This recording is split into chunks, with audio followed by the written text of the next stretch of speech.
для нас это очень важно.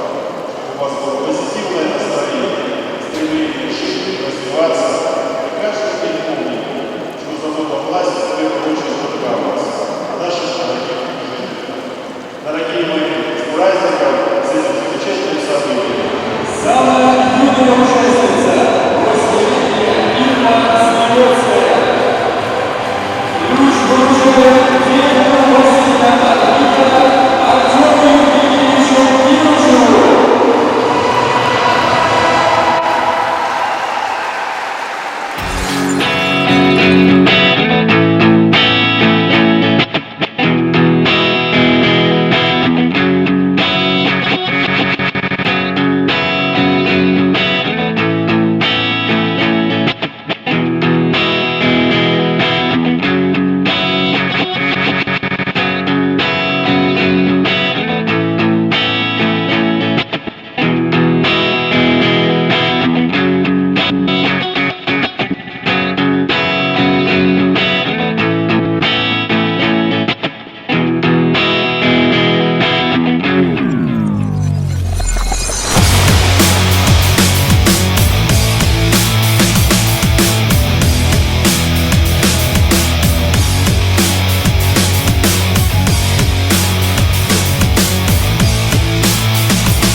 Николай Михайлович, говорится о создании регионального центра для подготовки пловцов на базе нового бассейна.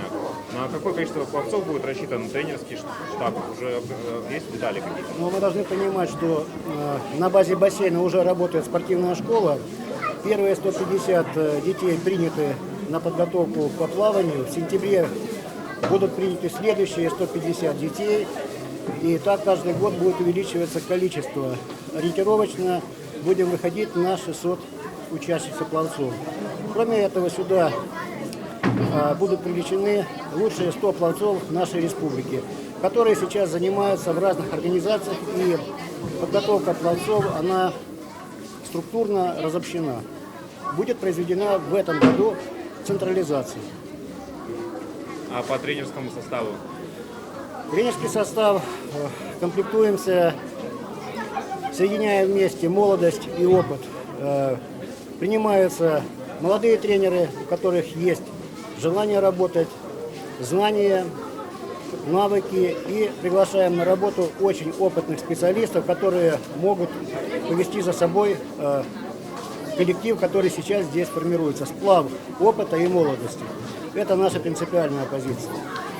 Если брать внеспортивную часть, понятно, что бассейн это для детской и юношеской спортивной школы, но вот обычному человеку доступ здесь будет обеспечен?